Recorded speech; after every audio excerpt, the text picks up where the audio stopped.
বুখারী পঞ্চম খণ্ড হেফাজতের নেতা আল্লামা মামুনুল হক সাহেবের আব্বার লেখা, আল্লামা আজিজুল হক সাহেবের লেখা।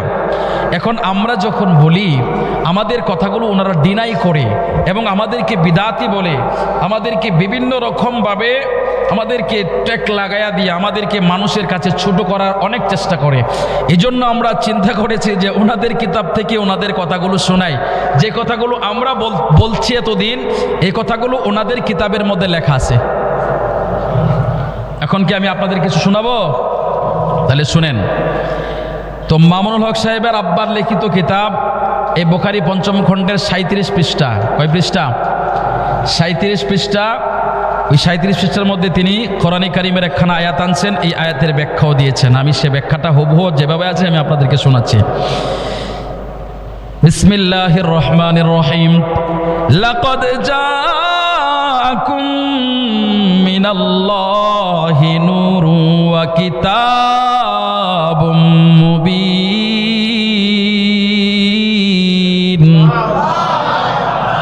এরপরে আল্লাহ তাআলা বলেন, ইয়াহদি বিহিল্লাহু মানিত্তাবা'a রিদওয়ানাহু সুবুলাস সালামি ওয়া ইউখরিজুহুম মিনাজ যুলুমাতি ইলান নূরি বিইذনি।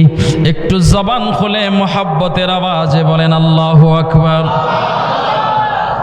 রে আমার আশিক রাসূল ভাই, ও আমার নবীর আশিক, আমরা যখন এই কথাগুলো বলি আমাদের উপরে তারা বেদাতি বলে, আমাদেরকে তারা বিভিন্ন রকমভাবে মানুষের কাছে ছোট করার জন্য তারা বিভিন্ন রকমভাবে আমাদেরকে ধোঁকা দিয়ে থাকে।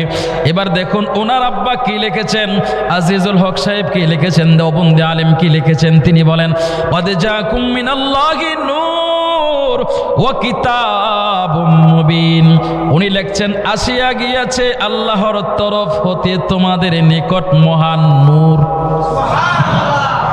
তোমাদের নিকট কি আসিয়া গিয়েছে?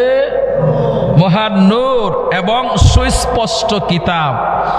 এর নিচে তিনি ব্যাখ্যা দিচ্ছেন, আলোচ্য আয়াতে যে নূরের উল্লেখ আছে সে নূর হইল হযরতে মুহাম্মদ সাল্লাল্লাহু আলাইহি ওয়াসাল্লাম। আমার মুখের বানানো কথা না, কিতাবটা আপনি নিয়ে যেতে পারেন, আপনি সংগ্রহ করতে পারেন। উনি লিখেছেন। তাহলে স্পষ্ট এখানে এই আয়াতের মধ্যে উনি ব্যাখ্যা কি আনছেন, ক্বাদ জাআকুম মিনাল্লাহি নূর ওয়া কিতাবুম মুবিন। এখানে তিনি প্রথম নূরের ব্যাখ্যা কি করলেন, হযরত মুহাম্মদ মুস্তাফা সাল্লাল্লাহু আলাইহি ওয়াসাল্লাম। এখন আমরা যদি নবীকে নূর বলি তাহলে আমাদেরকে বলে না ওরা বেদাতি? কয় না? কয়নি? কয় না ওরা সিন্নিখুর, মাজার পূজারি? কয়নি? এই সমস্ত কথাবার্তা কয়নি? আমরা ওই সমস্ত ভাইদের উদ্দেশ্য করে বলতে চাই, আমরা যদি নবীকে নূর মানার কারণে আমরা যদি মাজার পূজারি হই, আমরা যদি সিন্নিখুর হই, আমরা যদি বিদাতি হই, তাহলে সর্বপ্রথম বিদাতি হবে মামুনুল হক সাহেবের আব্বা আজিজুল হক সাহেব। কথা বলেন ঠিক কিনা? আমরা যদি নবীকে নূর মানার পরে আমরা মুশরিক হই, তাহলে এক নম্বর মুশরিক হবে আজিজুল হক সাহেব। কথা বলেন ঠিক কিনা? এটা আমাদের কথা না ওনাদের কথা? বলেন না আমাদের কথা না ওনাদের কথা? ওনাদের কিতাব, আমাদের লিখিত কিতাব না, ওনাদের লিখিত কিতাব। সেই কিতাবের মধ্যে স্পষ্টভাবে তিনি তুলে ধরেছেন। কিন্তু এখন ওনার ছাত্ররা কেন বিরোধিতা করছেন? ওনার সন্তান কেন বিরোধিতা করবে? ছাত্র কেন বিরোধিতা করবে? যদি বিরোধিতা করে তাহলে বোঝা যাবে হয় ওনার উস্তাদ ভালো ছিল না, আর না হয় ছাত্র ভালো না। দুইটা থেকে একটা। কথা বলেন না? হয় উস্তাদ ভালো না, না হইলে ছাত্র ভালো না। হয় বাবা ভালো না, না হয় সন্তান ভালো না। দুইটার মধ্যে একটার ভেজাল আছে। কথা বলেন ঠিক কিনা? এখন কি আপনি আজিজুল হক সাহেবকে ভেজাল মানবেন, নাকি ওনার ছেলেকে ভেজাল মানবেন?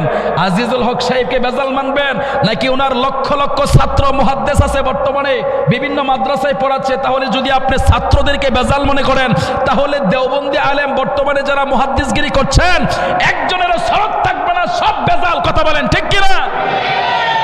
তাহলে ওই বেজাল মৌলবীর কথা শুনি তো আমল করা যাবে না। কথা বলেন ঠিক কিনা? যদি আপনি বাপের কথা না মানেন তাহলে আপনি বাপের অবৈধ সন্তান। কথা বলেন ঠিক ঠিক কিনা? আপনি বাপের অবাধ্য সন্তান। যদি উস্তাদের কথা না মানেন আপনি উস্তাদের বেয়াদব ছাত্র। কথা বলেন ঠিক কিনা?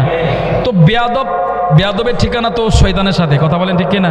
বেয়াদবের কানেকশন শয়তানের সাথে, আমাদের সাথে ওই বেয়াদবের কোনো কানেকশন নাই। এবার আসুন না, আরো চমৎকার কথা। তো উনি তো অনেক কথা লিখেছে, আমি সমস্ত কথা তো বলতে পারবো না, জুমার দিনে এত কথা বলা যায় না। এখন এর পরের পৃষ্ঠায় 38 নম্বর পৃষ্ঠায় তিনি যে চমৎকার কথাটা দিয়েছেন, এটা আমি আপনাদেরকে শোনাচ্ছি, মন খুশি হয়ে যাবে আপনাদের। আমি গত কয়েকদিন আগেও শুনেছি, আনোয়ার হোসেন চিশতি আরও দেওবন্দি আলেমদের মধ্যে অনেকে আছে, আমরা যে ইয়া নবী সালাম আলাইকা পড়ি, এটা নাকি বেদাত না, শুধু উনি বলছে যে এটা হারাম। আরো জোরে বলেন না, এটা বেদাতে সাইয়্যা, এটা হারামের পর্যায়ে হারাম ফতোয়া দিয়েছেন, বলে এটা জায়েজ নাই, এটা হারাম। আবার ওনাদেরই আরেকজন মুফতি আছে, মুফতি আরেফ বিন হাবিব, তিনিও বলেছেন যে ইয়া নবী সালাম আলাইকা বললে কোনো লাভ হবে না, বরং উনি বলছে যে আমি সন্দেহ করি যে ইয়া নবী সালাম আলাইকা পড়লে আপনার বাবার কবরে আযাব হতে পারে। আরো জোরে বলেন নাউজুবিল্লাহ। তো উনি যে মাদ্রাসায় শিক্ষকতা করেন, ওনারা যাকে সিরতাজ মনে করেন, সেই আজিজুল হক সাহেব কি লিখেছেন, আমি পড়বো না, যদি আপনারা চোখে পড়ে তাহলে দেখেন এখানে কি লেখা আছে। ইয়া নবী সালাম আলাইকা, ইয়া রাসূল সালাম আলাইকা, ইয়া হাবিব সালাম আলাইকা। একটু জোরে কে সুবহানাল্লাহ কইতেন না? আরো জোরে কন্যা সুবহানাল্লাহ। তাহলে এখানে আজিজুল হক সাহেবের কিতাবের মধ্যে তিনি বলেছেন, সৃষ্টি জগতের সমস্ত সৃষ্টি নবীর আগমনে আনন্দিত হয়ে খুশি হয়ে বলেছিল ইয়া নবী সালাম আলাইকা, ইয়া রাসূল সালাম আলাইকা, ইয়া হাবিব সালাম আলাইকা। আজকে যারা এই সালাম আলাইকাকে বেদাত বলে, আমরা বলবো তারা উস্তাদের জারদ সন্তান। কথা বলেন ঠিক কিনা? হয় তাদের জন্মের মধ্যে বেজাল, আর না হয় তাদের শিক্ষার মধ্যে বেজাল। কথা বলেন ঠিক কিনা? আচ্ছা, এরপরেও আরেকটা এভিডেন্স দিচ্ছি আপনাদেরকে। আপনারা আল্লামা দেলোয়ার হোসেন সাইদির নাম শুনছেন তো? দেলোয়ার হোসেন সাইদির এখনো ভিডিও নেটে আছে, আপনারা চার্জ দিলে দেখতে পারবেন যে উনি ইয়া নবী সালাম আলাইকা বলে লালদিঘির ময়দানে হাজারো হাজার লক্ষ মানুষ নিয়ে তিনি মিলাদের কিয়াম করছে, ইয়া নবী সালাম আলাইকা পড়তেছে। এছাড়া আপনি যদি বহির্বিশ্বে তাকান, আপনি প্রত্যেক জায়গার মধ্যে পাবেন, প্রত্যেকটা দেশের মধ্যে আপনি পাবেন, সেখানে আমার নবীকে তাজিমের সঙ্গে ইয়া নবী সালাম আলাইকা বলে আমার নবীকে তাজিম করে সালাম জানানো হয়। কিন্তু বাংলাদেশে সুযোগ পেয়ে গেছে, কিছু মৌলবী আছে, বাংলাদেশের মানুষগুলো সহজ সরল, এই হুজুর দেখলে মানুষ খুব বিশ্বাস করে, তো টুপিওয়ালা দাড়িওয়ালা, তো মানুষ দেখলে খুব বিশ্বাস ভক্তি শ্রদ্ধা করে, হুজুর আলেম না এবে নবী, ঠিক নেই? কিন্তু উনি যে তলে তলে শয়তানের নবী, এটা তো শয়তান নায়েবে শয়তান, এটা তো কেউ বুঝে না। কথা বলেন ঠিক নেই? ওনার ভিতর তো খারাপ, ভিতরে তো শয়তান বাস করে, লেবাসটা তো আবার নবীর লেবাস লাগাইছে, কিন্তু ভিতরটা কি? ভিতরে শয়তানের বাসা। ওই শয়তানের বাসাওয়ালা হুজুরের কথা শুনে, ফতোয়া শুনে যদি আপনি আপনার ঈমান নষ্ট করে ফেলেন, তাহলে হবে না। তাহলে এই জন্য আমি কিতাবটার কথা বললাম, এই জন্য বললাম এই কিতাবের মধ্যে ওনার মতো ব্যক্তি তিনি লিখেছেন যে ইয়া নবী সালাম আলাইকা, এখানে স্পষ্ট লেখা আছে, উনি এভাবেই বলেছেন যে সমস্ত সৃষ্টি জগৎ আমার নবীকে ইয়া নবী সালাম আলাইকা বলে সালাম জানিয়েছেন। এখন আমরা জানাইলে কি গুনাহ হবে? যদি এটার কারণে বিদআত হয় বা এটা যদি হারাম হয়, তাহলে সর্বপ্রথম হারাম আপনাদের হুজুর করছে। কথা বলেন ঠিক কিনা? আমরা তো বলে শেষ করে দেই, মিলাদে সর্বোচ্চ আধা ঘন্টা সময় বলে শেষ করে দেই, কিন্তু আপনার হুজুরটা শেষ হবে না, এটা কিয়ামত পর্যন্ত থাকবো, কারণ এটা ছাপা হয়ে গেছে। এটা কি হয়ে গেছে? ছাপা হয়ে গেছে, কিয়ামত পর্যন্ত থাকবে, এভিডেন্স থাকবে, দলিল থাকবে। এখন আপনারা হাজারো বিরোধিতা করতে পারেন, কিন্তু আপনার বিরোধিতা আমরা আর কান নিতে রাজি না, কারণ আপনাদের হুজুররা বইলা গেছে, কইরা গেছে। এখন আমরা যে মিলাদে কিয়াম করি, এখন আপনাদেরকে যদি কেউ নতুন ফতোয়া শোনায়, মন খারাপ করবেন? ভেঙে পড়বেন? আমরা যেটা করছি খুব মজবুত এভিডেন্স আমাদের কাছে আছে বিদায় আমরা করতেছি। কথা বলেন ঠিক কিনা? তো এটা তো ওনার কিতাব থেকে আমি শুনাইলাম, কিন্তু আমাদের যে কিতাব আছে, মানে আমাদের আহলে সুন্নাত ওয়াল জামাত অনুসারী, মনে রাখবেন পূর্বের যত ইমাম ছিল সমস্ত ইমাম আহলে সুন্নাত ওয়াল জামাতের অনুসারী ছিল, ইবনে তাইমিয়া ছাড়া। তারপরে এরপরে আপনি দেখুন আরও খুশি হয়ে যাবেন। আমি আশরাফ আলী থানভী সাহেবের কিতাবটা আগামী জমা ইনশাআল্লাহ আপনাদের সামনে পেশ করব। ওনার কিতাবের মধ্যে আমার নবীর সাথে যা লেখছে, ওনার ছাত্ররা যদি মানতো, আশরাফ আলী থানভী সাহেবের অনুসারীরা যদি মানতো, তাহলে ওনাদের সাথে আমাদের কোনো দ্বন্দ্ব ছিল না। ওনাদের হুজুরেরা যা লিখে গেছে ওই কথাগুলো যদি ওনারা অনুসরণ করত, আমার বিশ্বাস আমার থেকে আপনাদের থেকে বড় সুন্নি তারা হইতো। আমি আপনাদেরকে সমস্ত কথাগুলো শোনাবো, শুনলে বুঝতে পারবেন যে ওনার হুজুররা কি লিখে গেছে আর ছাত্ররা কি বলে, উস্তাদ কি বলে গেছে আর ছাত্র কি বলে। আপনি শুনলে অবাক হয়ে যাবেন। এই সমস্ত বাজে বাজে কথা তিনারা কিতাবের মধ্যে লিখেছেন, কিতাবের মধ্যে বা ওনারা বলেছেন, ওনারা বিভিন্ন মাহফিলের মধ্যে কথাগুলো বলে যাচ্ছেন। এরপরে আসুন, তিনি এই আয়াতগুলো স্পষ্টভাবে কোরআনের মধ্যে এনেছেন খুব সুন্দর করে, আমার নবীর শানের কথাগুলো এনেছেন। আল্লাহ তাআলা বলেন, বিসমিল্লাহির রহমানির রহিম, লাকাদ জাআকুম রাসূলুম মিন আনফুসিকুম আজিজুন আলাইহি মা আনিতুম হারিসুন আলাইকুম বিল মুমিনিনা রাউফুর রহিম।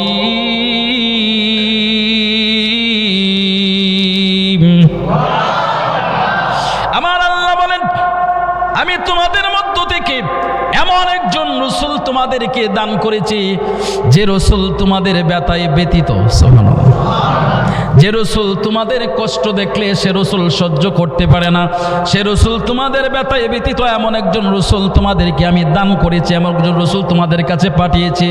এবার আসুন, যে রসুল আপনার কষ্ট দেখলে সহ্য করতে পারে না, সেই রসুলের ব্যাপারে আপনার আকীদা কি হওয়া উচিত? সেই রসুল আপনার কষ্টে যদি নবী কষ্ট পায় আর নবীর শানের চাদর ধরে যদি কেউ টান দেয়, আপনি যদি বসে থাকেন, তাহলে বোঝা যাবে আপনি নবীর বৈধ উম্মত হতে পারেন না। কথা বলেন ঠিক কিনা? এই জন্য আমরা বলি, কোরআনে পয়রাছি আমি গুনাহগারের বন্ধু তুমি। বলেন, কোরআনে পয়রাছি আমি গুনাহগারের বন্ধু তুমি, তুমি আমার জগৎ স্বামী, ও তুমি আমার জগৎ স্বামী, মুর্শিদ বাবা মৌলানা আমারে বানাও রে দয়াল, তোমার নামের দেওয়ানা আমারে বানাও রে দয়াল, তোমার নামের দেখাই আইলাম নূরের ছবি, ও দেখাই আইলাম নূরের ছবি, আবার যাইয়া দেখি নাই আমারে বানাও রে দয়াল, তোমার নামের দেওয়ানা আমারে বানাও রে দয়াল, তোমার নামের দেওয়ানা। চিৎকার মেরে বলেন আল্লাহু আকবার। আমার আল্লাহ বলেন, রে বান্দা, আমি তোমাদের মধ্য থেকে এমন একজন রসুল তোমাদেরকে দান করেছি যে রসুল তোমাদের ব্যথায় ব্যতীত। তারপরে আমার আল্লাহ বলেন, আমার আল্লাহ কায়ে রাউফুর রহিম। এখন আসুন, আমার আল্লাহরও একটা নাম আছে রাউফুর রহিম। সুবহানাল্লাহ, আমার আল্লাহরও একটা নাম আছে রাউফুর রহিম, আমার নবীরও একটা নাম আছে রাউফুর রহিম। জোরে কোন সুবহানাল্লাহ। এখন এই কথাটা আমরা একটু সংক্ষিপ্ত ব্যাখ্যা দিই, যেহেতু সময় ঘনিয়ে আসছে, সংক্ষিপ্ত ব্যাখ্যা দিই। কারণ ব্যাখ্যাটা দেওয়ার পেছনে কারণ হচ্ছে, এক মৌলানা গতকালের আগের দিন এক মৌলানা তিনি বলছেন, একটা মসজিদে লেখা আছে লা ইলাহা ইল্লাল্লাহ মুহাম্মদুর রাসূলুল্লাহ, কেটে দিয়েছে। নাউজুবিল্লাহ বলেন, আরো জোরে বলেন। ওই মুহাম্মদুর রাসূলুল্লাহ কাইটা দিয়ে শুধু লা ইলাহা ইল্লাল্লাহ মসজিদে এই যে লেখা আছে না, এই লেখাটা অর্ধেক কালিমাটা কেটে দিয়ে অর্ধেকটা কালিমা রাখছে। তো উনি ভিডিও করতেছে এবং মানুষকে ইন্সপায়ার করছেন। তিনি বলছেন, দেখুন এটাকে আপনারা ফলো করেন। নাউজুবিল্লাহ বলেন, এই লেখাটাকে আপনারা ফলো করেন। অনেক মসজিদে তিনি বলছেন, আমি ওনার কথা শোনাচ্ছি, যে তিনি বলছেন অনেক মসজিদে এক পাশে আল্লাহু জাল্লে জালালুহু লেখা থাকে, আর এক পাশে মুহাম্মদুর রাসূলুল্লাহ সাল্লাল্লাহু আলাইহি সাল্লাম লেখা থাকে, আর মাঝখানে লা ইলাহা ইল্লাল্লাহ মুহাম্মদুর রাসূলুল্লাহ লেখা থাকে। আপনারা এই মুহাম্মদুর রাসূলুল্লাহকে কেটে দিবেন, শুধু লা ইলাহা ইল্লাল্লাহ রাখবেন, আর এক পাশে আল্লাহু আর এক পাশে মুহাম্মদ রাখবেন না। আর জোরে বলেন নাউজুবিল্লাহ। তো উনি ইন্সপায়ার করছেন, মানুষদেরকে সাজেশন করছেন, উনি সাজেস্ট করছেন যে আপনারা এটা করবেন, এভাবে করবেন। তো আমি ওই মৌলানার প্রশ্নের জবাব দিয়েছি, এরপরে আমি আপনাদেরকে শোনাচ্ছি, যেহেতু আপনারা শুনেন না, আমি আপনাদেরকে আবার শোনাচ্ছি। হ্যাঁ, এটা প্রসেসিং চলতেছে, আমরা উপরে জানাচ্ছি, ইনশাল্লাহ হবে, ধরা হবে, সানি দিয়ে ধরা হবে, কাউকে ছাড়া হবে না। তো উনি বলছে যে লা ইলাহা ইল্লাল্লাহর সাথে মুহাম্মদুর রাসূলুল্লাহ রাখা যাবে না। তো উনি উদাহরণ দিচ্ছে, বলে নবী হচ্ছে মাখলুক, আল্লাহ হচ্ছে খালেক, আল্লাহ সৃষ্টিকর্তা, নবী হচ্ছেন সৃষ্টি। তো এই জন্য আল্লাহর সাথে নবীরে রাখা যাবে না। অমিয়া, আল্লাহর সাথে নবীরে তো আমি রাখি নাই, আপনি রাখেন নাই, আপনার উস্তাদ রাখেন নাই, আমার উস্তাদ রাখেন নাই, আপনার পীর রাখেন নাই, রাখছে তো আমার আল্লাহ। কথা বলেন ঠিক কিনা? এটা মুস্তাদরাকাতুল হাকিমের দ্বিতীয় খণ্ডের মধ্যে হাদিসটা আসছে। এটা হযরত ওমর ইবনুল খাত্তাব রাদিয়াল্লাহু তাআলা আনহু থেকে হাদিসটা বর্ণিত। লাম্মা ইকতারাফাল আদামুল খাতিআ ক্বালা ইয়া রাব্বি বিহাক্কি মুহাম্মাদিন লিমা গফারতা লি ক্বালা কাইফা আরাফতা মুহাম্মাদ ক্বালা লাআন্নাকা লাম্মা খালাকতানি বিয়াদিক রাফা'তু রাসি ফারাইতু আলা কওয়াইমিল আরশি মাকতুবান লা ইলাহা ইল্লাল্লাহু মুহাম্মাদুর রাসূলুল্লাহ সাল্লাল্লাহু আলাইহি ওয়াসাল্লাম ফাআলিমতু আন্নাকা লাম তুদিফ ইসমুকা হাব্বু ইলাইক ক্বালা সাদাকতা ইয়া আদম ওয়ালাউলা মুহাম্মাদুম মা খালাকতাক। জোরে বলে আওয়াজ করে বলেন না সুবহানাল্লাহ। এই কথার অর্ধেকটা উনি এই কিতাবের মধ্যেও নকল করেছে, আমি আপনাদেরকে শোনাচ্ছি। এই কিতাবটা ইমাম জুরকানি নকল করেছেন। তো আমি যে হাদিসটা আপনাদেরকে শোনাইলাম, হযরত আদম আলাইহিস সালাম, এই হাদিসের ব্যাখ্যা দিতে গেলে সময় চলে যাবে, জুমার নামাজ সময় হয়ে যাবে। আমি হাদিসের মূল অংশটা বলছি, আপনাকে শুনেন। আদম আলাইহিস সালাম 350 বছর কান্নার পর তিনি আল্লাহর কাছে বললেন, আল্লাহ আমার ভিতরে ফাইদা সাওয়াইতুহু ওয়া নাফাখতু ফীহি মির রূহ, যখন আমার ভিতরে রূহ তুমি দিয়েছিলা, তখন আমি তোমার আরশের দিকে তাকিয়েছিলাম। তাকানোর পরে আমি দেখলাম তোমার নামের সাথে আরশের মধ্যে স্বর্ণের অক্ষরে লেখা, নূরের অক্ষরে লেখা লা ইলাহা ইল্লাল্লাহ মুহাম্মাদুর রাসূলুল্লাহ সাল্লাল্লাহু আলাইহি ওয়াসাল্লাম। আল্লাহ আপনি ওই নামের খাতির আমাকে মাফ করে দেন। আর জোরে বলেন সুবহানাল্লাহ। আমার আল্লাহ ডাক দিয়ে বলেন, রে আদম, যেই নামের উসিলা তুমি ধরেছো আদম, ওই নামের উসিলা তুমি যেহেতু ধরেছো আদম, শোনো, আমি তোমাকে শুধু মাফই করব না, আমি আল্লাহ ওই নামের উসিলা কেউ যদি ধরে আমি তাকে পুরস্কারও দিয়ে থাকি। এই জন্য আল্লাহ কোরআনে বলেন, ওয়ালাউ আন্নাহুম ইযলামু আনফুসাহুম জাউকা ফাস্তাগফিরুল্লাহ ওয়াস্তাগফার লাহুমুর রাসূল লাওয়াজাদুল্লাহ তাওয়াবার রহিমা। আল্লাহ কই, বান্দা গুনাহ করেছো আমার কাছে, তুমি চলে যাও নবীর কাছে, নবী যদি তোমার পক্ষে সুপারিশ করে আমি আল্লাহ তোমাকে ক্ষমাও করব, দয়াও করব। দেখি আমার কথা, আমার বানানো কথা না কোরআন? তো কোরআন তো আপনি মানতে হবে, কথা বলেন ঠিক নেই? মানতে হবে। তো কোরআনে আমরা কি পাইলাম? আল্লাহ কহে আমার নবীর কাছে যাও, আর এদিক দিয়ে আদম আলাইহিস সালাম বলে, আল্লাহ আমি ওই নামের উসিলা ধরলাম, মাফ করে দাও। আল্লাহ কই, তোমারে মাফও করলাম, আর তোমার বিবি হাওয়াকে যে আমি 350 বছর তোমার থেকে পৃথক করে দিয়েছিলাম, এখন তুমি আরাফার ময়দানে ওই জায়গার মধ্যে তোমাকে আমি একত্রিত করে দেব। এটা হচ্ছে তোমার উপহার। তো এই উপহারটা আল্লাহ কেন দিলেন? আল্লাহ বললেন, এই জন্য বুঝাই দিলেন যে আদমকে যদি আমি উপহার দিয়ে থাকি, ও উম্মতি মুহাম্মাদি, তোমরা যদি আমার রাসূলের উসিলা ধরো, সেই রাসূলের কান্ডারি হও, আদমকে যেভাবে আমি পুরস্কার দিয়েছি তোমাদেরকেও ঠিক সেভাবে পুরস্কার দিব। জোরে বলেন সুবহানাল্লাহ। ও আল্লাহ, আমাদের পুরস্কারটা কি? আল্লাহ কই, আদমরে পুরস্কার দিছে হাওয়া, আর তোমাদেরকে জান্নাত দিব, জান্নাতের ভিতরে 70 জন হুর দিব। আর জোরে বলেন না সুবহানাল্লাহ। তো সে নামের ওসিলা ধরার দরকার আসেনি? কথা বলেন আসেনি? তো আপনার বাবা আদমই তো ধরছে, আপনি না ধরলে কি হবে? তারে বোঝা যাবে আপনি আদমের সন্তান না। কথা বলেন ঠিক নেই? তো যে কথাটা আমি বোঝাতে চাচ্ছিলাম, তো আদম আলাইহিস সালাম বললেন, এটা হাদিস শোনাইলাম আপনাদের, কি হাদিসের মধ্যে স্পষ্ট আছে যে লা ইলাহা ইল্লাল্লাহ মুহাম্মাদুর রাসূলুল্লাহ একসাথে আছে। তো এটা আল্লাহ যদি আরশে আজিমে লিখে রাখেন, এটা যদি আল্লাহ আরশে আজিমে লিখে রাখেন, তাহলে মোল্লাই যদি কেউ কেটে দাও, তাহলে মোল্লা আল্লাহ থেকে মোল্লা বেশি নবীরে ভালোবাসে? কথা বলেন না? যেটা আমরা গ্রাম্য ভাষায় বলি, মার থেকে মাসির দরদ বেশি। কথা কোন ঠিক না? আল্লাহ যদি পছন্দ করে আল্লাহর নামের সাথে নবীর নাম থাকবে, মোল্লাই কো থাকবে না, তাহলে বোঝা যায় এই মোল্লা নবীর উম্মতের মধ্যে ফাটল তৈরি করার জন্য নজদের ডলার খেয়েছে। কথা বলেন ঠিক কিনা?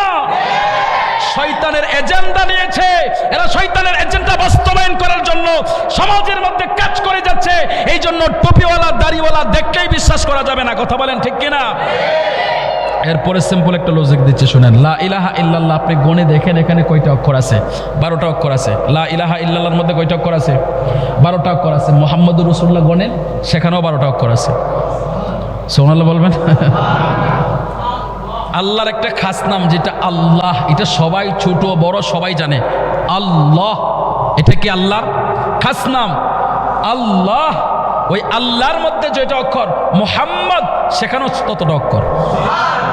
লা ইলাহা ইল্লাল্লাহর মধ্যে যতটা অক্ষর, মুহাম্মদ রাসূলুল্লাহর মধ্যে ততটা অক্ষর। আল্লাহ বুঝায় দিল, আমি আল্লাহ যতটুকু রেখেছি আমার বন্ধুকে ততটুকু দিয়েছি। আমি 100 লক্ষ পয়গম্বর পাঠাইছি, আমার রাসূলকে আমি 100 লক্ষ সাহাবী দিয়েছি। আমি আল্লাহ রহমানুর রহিম, আমার বন্ধু রাউফুর রহিম। জুড়ে বলেন সুবহানাল্লাহ।